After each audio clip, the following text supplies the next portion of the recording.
So I don't know if it's just me, but it seems like love and heartbreak are in the air.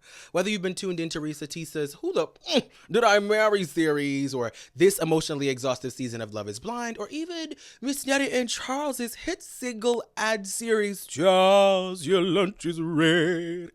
I'm sorry. But it seems like we're being fed endless melodramatic stories about the highs and the low lows associated with love and romance. But instead of focusing on the substance of these stories, it seems the internet can't stop focusing on the subject's looks. The ones that talk about the fact she does not look like what a VP would date, talking about my looks.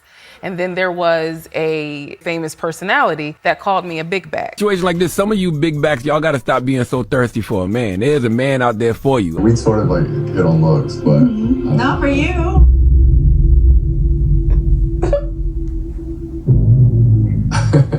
she definitely lied to me on some how she looks. She's all right. But what is it about her that you love so much? I guess it's the personality. So I want to address this here and now. The ugly Gworls, or the unconventionally attractive folk, do deserve love too. But how? And why are the people mad about it? Let's talk. Hey, homeboy and homies. Welcome or welcome back to my corner of the internet. A corner where pop culture meets critical thought and medium ghetto antics. If this is your first time ever seeing my face, my name is Herbie Revalis. Now listen, we've got to get into the things today.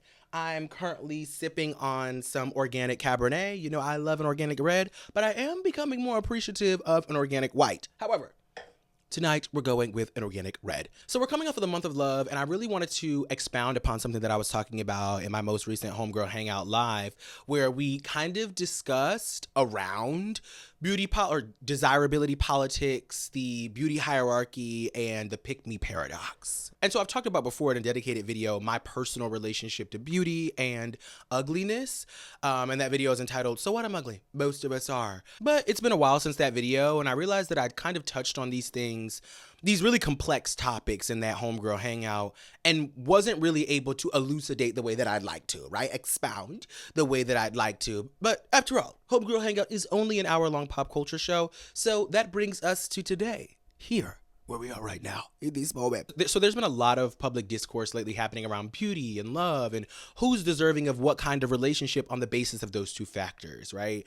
And we see social media figures and stories like Love is Blind, Risa Tissa, Miss Netta and Charles, gaining millions of followers and eyeballs for the nuance of their, or the turbulence of their love stories. And these examples both feed into and disrupt our collective understanding of like the socially acceptable relational dynamic, right? Because it's widely understood and accepted that the more beautiful you are, the more access, well, particularly as a woman or femme, the more access you'll be able to have to a high value partner. And so I found this definition of a high value partner because we hear that term so often used, and I find that there are different definitions everywhere. But this one seems to work. It's from an article in the Medium that says a high value partner is someone who is consistent or has consistently shown over a prolonged period that they bring value to your life and enhance your overall well-being.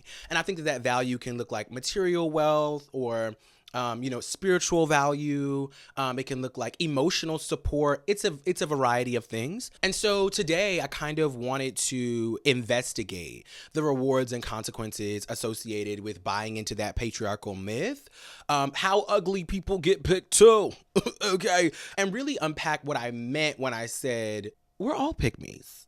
You know, well, sort of, kinda. It's sort of, kinda. So anyway, let's begin. Charles, your hypergamy is ready. So what is a pick-me? I'm sure so many of us know it from context clues or just from hearing it over and over again on the internet. But again, I think definitions are important, so I'll provide you the dictionary.com definition, and then I'll give you my own. Dictionary.com defines a pick-me as a woman who obsessively desires male approval and validation, often at the expense of other women. And I would describe a pick-me as an individual seeking the validation of a potential intimate partner at the expense of most of the relationships in their life. And I say that because being a pick-me is not gender specific, and as such, the other competitors in your mind or the women in your circle are not the only ones who catch strays as a result of your obsessive compulsive behavior when it comes to these okay? Now, when I think of a pick-me, just to create an image in your mind, right? And I wanted to pick someone who, and this is not an attempt to make fun of this person, right? I wanted to pick someone who adds nuance or who allows me to add nuance and really shows the color and consequence of being a pick-me, right? The rewards, I guess, and the dark sides. And when I think of that person, I think of Wendy Williams. There are some women, though, who dump friends or push friends to the side when they have a boyfriend. Well, I am. Now. And sorry, you know, when I had a boyfriend who I thought was really worth some time, I'm going to the movies with him. I'm going to see, you know, Ice Capades with him. I'm going to Red Robin with him. And that's not necessarily part of girl power. Oh, well. And then through being like that, I learned, no, people don't like that. So you have to learn to become your own best friend. Now, there's a discussion to be had about the willingness to relinquish relationship and community in favor of what she said is a new built-in best friend and being your, quote, own best friend, because to me, that's toxic. But there's complexity to cover before we get into that, right? Because there's a reason why I'm calling this pick-me phenomenon a paradox, right? But we're going to circle back, okay? So if you comment right now, circle back so I can tell if what I'm saying is of interest, right? If it's something that you actually want me to circle back to. Thank you. So the reason why I call this the pick-me paradox, I call it the pick-me paradox because we live in the real world, and in the real world, everyone, or most folk, are looking for relationship, are looking for intimacy, are looking for a love that chooses them, and subsequently a love that you choose, right? But there's nothing more T, male, female, intersex, and beyond, than feeling like the love of your life chose you, right? And they keep choosing you. They keep picking you. So I think when we start from that place of honesty, right, that pick-me epithet sort of feels like it holds no weight, right? Because if everybody's trying to be picked, chosen, and choose back, then where's the drag, beloved? Where's the drag, baby? Right? Where does the line for just desiring a healthy relationship start, and where does it become toxic, right? Where does that end? Is space made for the reality that there are many women and femmes who actually like occupying a more traditionally feminine role, which may look more domestic, right? And to what extent does condemning pick-me's, at what point does condemning them become just misogynistic, right? At what point does it become femphobic? You know, I was rewatching a Teen Noir video that I believe is literally entitled The Pick-Me Paradox, or at least that's part of the title, which obviously inspired the title for this chapter. And she said something that struck an accord with me. Feminism does not hold women at night. Yeah, feminism does not hold women, femmes, and everybody else who wants to be held. It's not holding you down. That these politics and attitudes do not provide immediate physical comfort, right? And moreover, as more and more men are beginning to take to social media, a medium that we're all on, I consistently say that we are in a hive mind, as more of them come on and say that feminists are masculine and so therefore unattractive, it's easy to see how folks can feel like, oh, well, if I keep espousing these attitudes and navigating life with this value system, it decreases my chances of being chosen. It decreases my chances of being partnered. And I keep referencing partnership as kind of like the sole reward for being a pick-me, even though we know that it isn't, right? There are many material rewards associated with being a pick-me, right? Being chosen, whether that's wealth, resources, access, whatever it may be. There's a number of things that come with that. But I think partnership is the foundation of it all, right? The desire for partnership is the foundation of it all. It's the reward that most women and femmes can access, right? You may not be able to get a millionaire corporate exec that can provide all of your needs. You may not be able to get the strongest, biggest protector that can make you feel the most safe and the most secure. But what you can get, what may be accessible to you, is partnership of some kind, right? And so there is incentive to perform in a way that pick-me's or people who are ascribed that title may perform. And I kind of want to use that foundation as the jump off into the kind of specific weeds of today's video, right? Because there are many folk who are more sensitive to the red pill rhetoric of men promising women who perform in the pick me way partnership. Some people are more sensitive to that rhetoric, if that makes sense. Folks whose struggles and difficulty navigating dating have just been being seen, being chosen, being picked, right? And I touched on this in my homegirl hangout. So many of us have been uglified by society. Whether you're too big, too dark, too femme, not femme enough, so girl, the list goes on and on and on. That uglification feels like a denial of a fundamental want, of this desire for love, right, becomes inaccessible to you. Because as Lonnie once said on The Real, and I thought that this was so real, but intended, you know, we always will see stories growing up of the princess and the frog, of the princess and the seven dwarves, right? But you'll never see a story of the prince and the frog-faced bitch. You just won't see it, babe. And that's because for men, if we buy into the idea that media and society is attempting to sell us, and often understand when I say society, I mean friends, family, people in your ecosystem. I mean the content that you ingest across various different medium. I mean what has come before you and what it looks like will come after you. When I say society, that is a euphemism for all of these structural powers working. And I wanted to say that because so often we use the term society and it's become redundant, but I want to spell out specifically what I mean when I'm saying there's a system working against you, right? If you are not conventionally attractive, if you did not win the genetic lottery and you identify in a feminine way, or even if you are, you know, an AMAB, assigned male at birth, and you still have a more feminine socialization, right? There's a belief that men require beauty in terms of considering women for partnership, right? And to even see them. And it's important that that I specify, we are not talking about sex, right? Anybody could get sex. Most people will get sex. Unless you're asex, if you're looking for it, you can get it.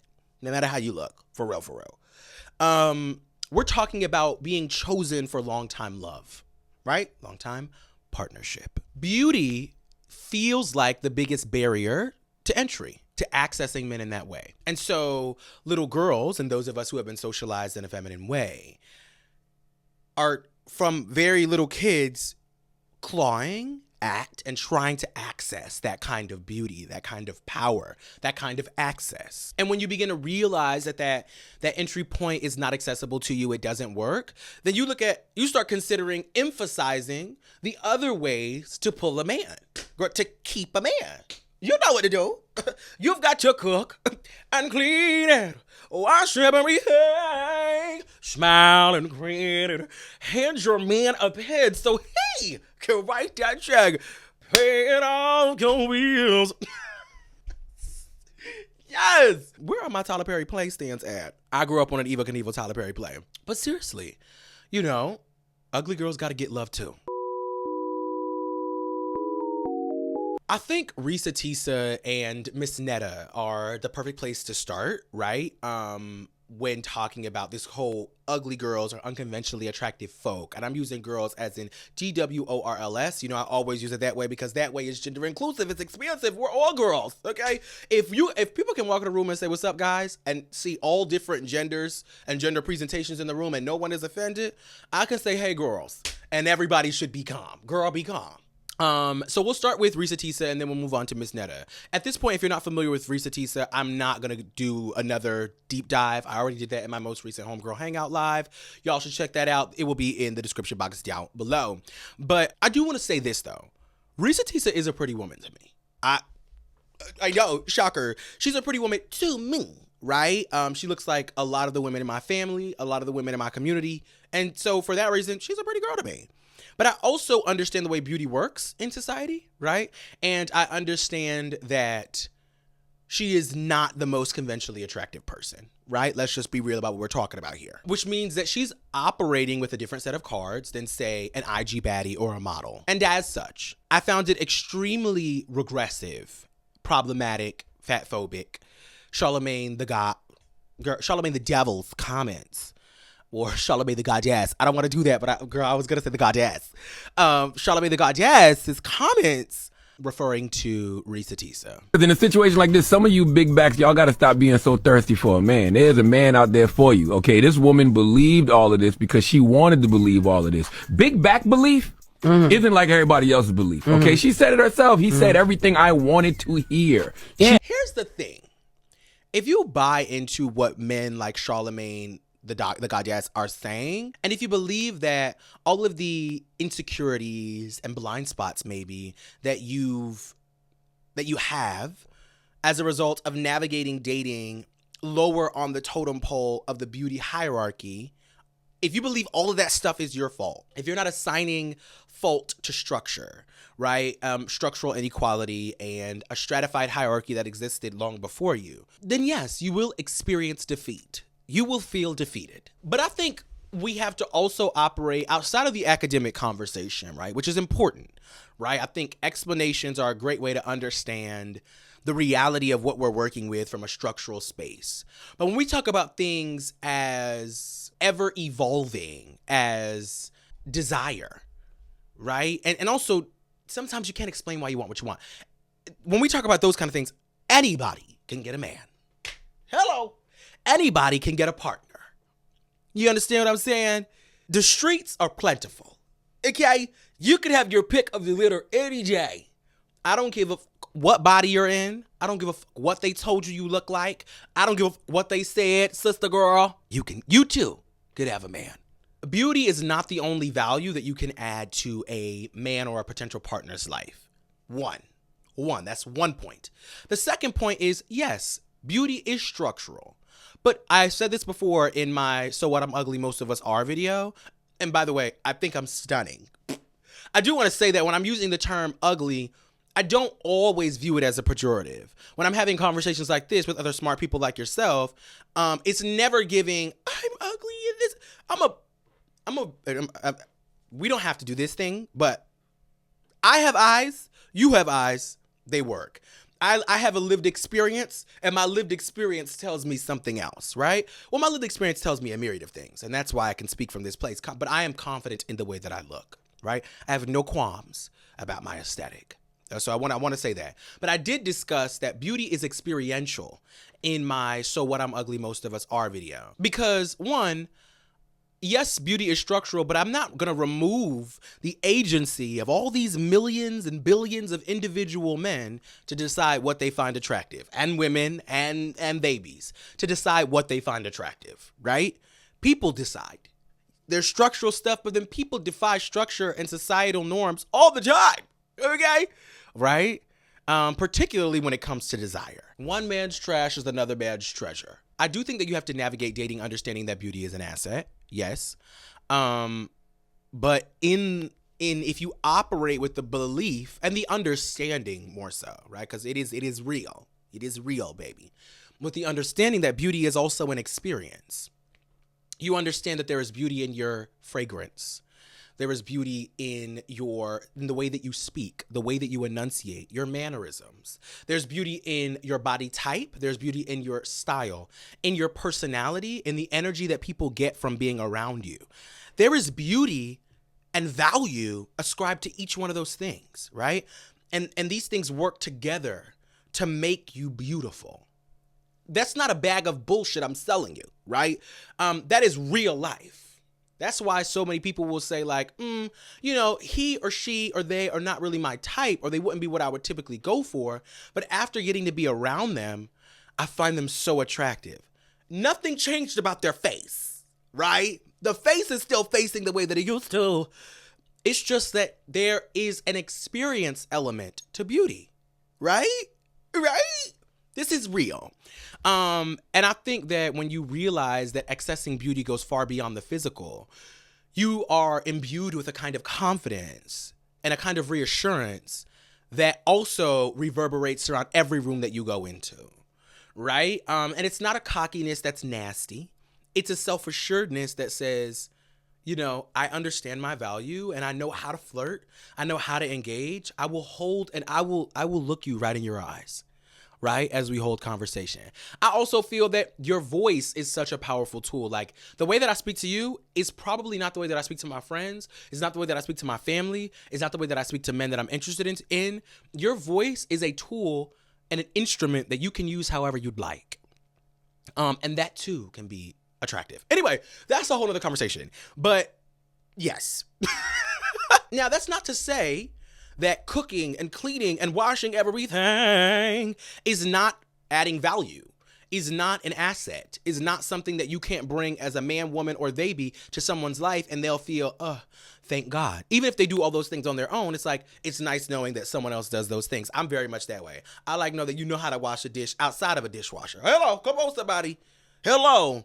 That you know how to separate lights, darks, brights, whites, and do your own laundry. Right? Because that makes my life easier. You know, whatever makes you happy and is authentically a part of your love language. You know, if that makes you happy. You know, if making his lunch makes you happy, then girl, why not? Charles, your lunch is red. They hating on you. No, yeah, it's sad, but it's true. Miss Netta. Let's talk about Miss Netta. If you're unfamiliar with Miss Netta is a femme-presenting, popular internet personality who continues to go extremely viral for her hit series, Charles, Your Lunch is Ready. Charles is her man. Now, sure, she goes viral for cooking her man lunch. She goes viral for put it out the chair for her king. Let me put out the chair for my king. But she also goes viral for being a femme-presenting person, or a femme-presenting AMAB, assigned male at birth, who is also conventionally unattractive. Both of those things. There is transphobia, even though I don't know if they identify as trans. Well, they've said they don't identify as trans, but they're just them, which, you know, shout out to not wanting a label. Shout out to not wanting a label. But you are femme presenting and you are giving she her hers, right? She defies the beauty standard in every way. In essence, she's the kind of person that people would call ugly. And I think her audience is so often gagging because it's like, wait, how do you look like that? And you got a man and I look like this and I don't have a man. And that's because so many people do believe and buy into this idea and this myth that beauty is what gets a man. It's what, you know, attracts a man. Now I'll say this. Miss Netta and anyone who is deemed conventionally unattractive is deserving of love. Full stop. A love based on who you are, what you bring, and what you can give. Yes, right? You are inherently worthy of that. But love and partnership can be based on things beyond looks, guys. Being unattractive is not stopping people from finding real love and real partnership. And when Charles is often asked about why he chose Netta, he never talks about her looks. And I actually don't have a problem with that. But what is it about her that you love so much? I guess it's the personality, you know, the good heart she carries. Because, you know, a person like that is rare. So, you know, like a rare gem, you want to keep it. You know what I'm saying? Then, and on top of that, Miss Netta became more of an asset. You know what I'm saying? Most women out here are liabilities. By the time I wake up, I'm waking up to, you know what I'm saying? You know what I'm saying? Peace. You know what I'm saying? A home-cooked meal and whatnot.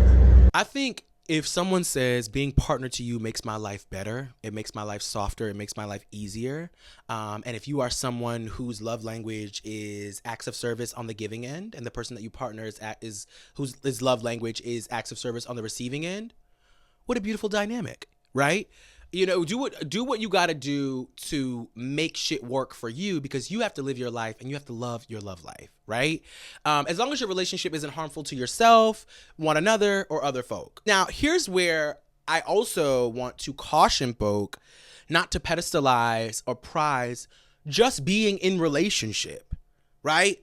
Just having a man is not a prize. I don't know how many ways I have to say this. Just having a partner is not a prize. You want to pedestalize and prize the right kinds of healthy relationship. So Risa Tisa said so often, like, I just wanted it to be my turn. I just wanted it to be chosen. And I said before in the Homegirl Hangout, that made me emotional, because how many of us can separate ourselves from that desire to be loved, right? For it to be our turn to feel all the good things. But we have to really name what those good things are. Name what that love looks like. What does it look like to be all about love? Sacred text. Sacred text. What does it look like to be all about love? I'm not playing with y'all. Because as she said, she had a provider, I'm speaking of Risa now, who paid all of her home bills, but she could not escape the stress that he caused from being a pathological liar, right? And I don't know if many of you are familiar with Miss Netta and Charles's relationship dynamic, but I do find them to be a key, so I follow and consume their content. And she is with a full red pill loser. Full red pill loser. And here's the thing, most of y'all modern women, y'all don't bring value to a man's life no more. Y'all feel the need to be these independent boss babes, but y'all don't bring shit to a man that actually have it all. Like, let me ask y'all women something. When y'all come across a guy who got everything in order, got all his ducks in a row, got his own kingdom built, for a man like that, what can you do for him? What use are you to that man? But the only guy that's going to qualify for you is, like I said, a beta simp. If you ain't following his lead, then what use are you? Now, mind you, Miss Netta and Charles met each other where Charles was living with his father. Charles was living with his parents, or his parent. I don't know if his father or mother, but with his parents. And then came from under someone else's bosom up under Miss Netta's bosom, right? So this man that has all the things, what do you provide? What do you bring? It's not him. It's all hypothetical. It's all imagined. He imagined it. He lied. It was all a lie. He lied. And so when I'm thinking about the consequences of what being a pick-me can beget, I am thinking about someone like Miss Netta, who subscribes to a very similar kind of misogyny and femphobia. But you will end up with a man who echoes that rhetoric. You will end up with a man who says that modern women are a liability, right? You will end up with a love that is conditional, and the conditions are laborious and misogynistic. Because the very moment that you become more of an asset than a liability, you're out of here. So this whole in sickness and in health, bitch, you better stay in health. For richer or for poor, you better stay rich. For better or for worse, you better stay better. You better stay better. Because otherwise, it's a chop. It's a chop for you. And this is what being a pick me gets you. So let's close this up. Love is blind. You know, love is blind only can exist because the foundation of relationships in a capitalist patriarchy are that of using beauty and aesthetic as currency, right? This question, is love truly blind?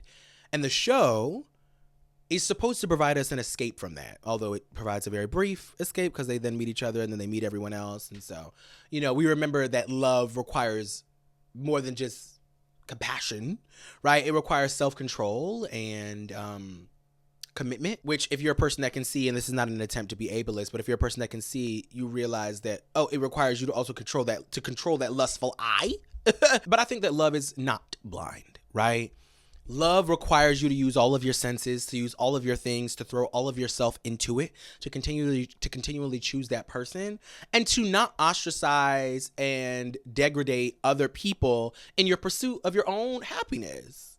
Oh, wait a minute. I was about to close up, but I completely forgot that I was supposed to talk about Wendy Williams and the kind of loss of community that people have when they choose a particular kind of aggressive pick-me lifestyle. What did I want to say that? Oh, okay. So Wendy Williams did say in a clip that I showed earlier that she's willing to give up her girlfriends for her man. She'll be her own best friend.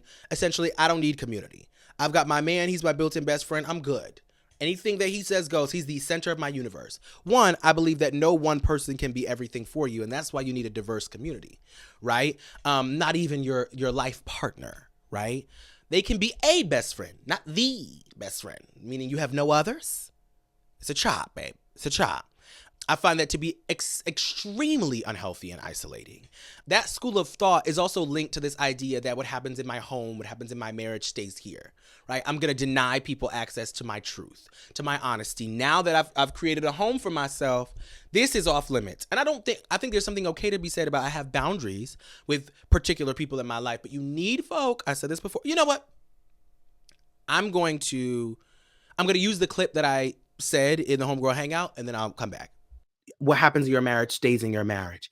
And I find that ideology incarcerates us. It does not allow for community to step in and to offer an external perspective.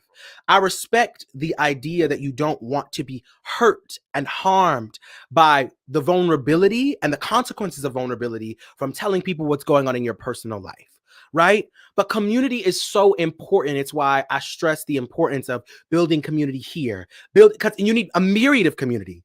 In the digital era, I always say this, you can have community in a number of ways. You can have it online, you can have it with family, you can have it with friends, and every degree of how you engage with those and what you reveal and how vulnerable you are with those members of your community is different. But you need people who can provide you an outside perspective, because how do you know when you're being harmed?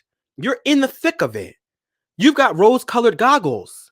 You're choosing to continually stay in something that is impacting you negatively, but you may not have the wherewithal, you may not have the will, the gumption, or the perspective to see what's happening to you. And you deny yourself the opportunity for people to truly care for you, to truly show up for you, to truly support you.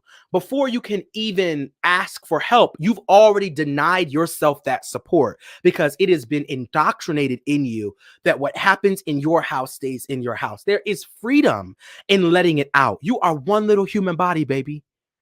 You are one little human body. You can't hold all that. You should not have to hold all that.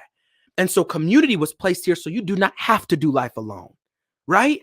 And so it deeply saddens me when people are making themselves sick in an effort to preserve their most painful truths because they want to put the appearance of everything is all right. So essentially, don't play yourself, right? Have a diverse community, older folk, younger folk, family, friends, people, if you're go to church or religious groups, have diverse community because you need it.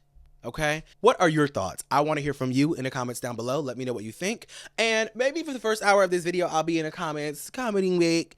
I love you too bad. Before I let you go, I will never leave you without saying this. I am in a constant state of practice. And so are you. You can never fail when you're in a constant state of practice.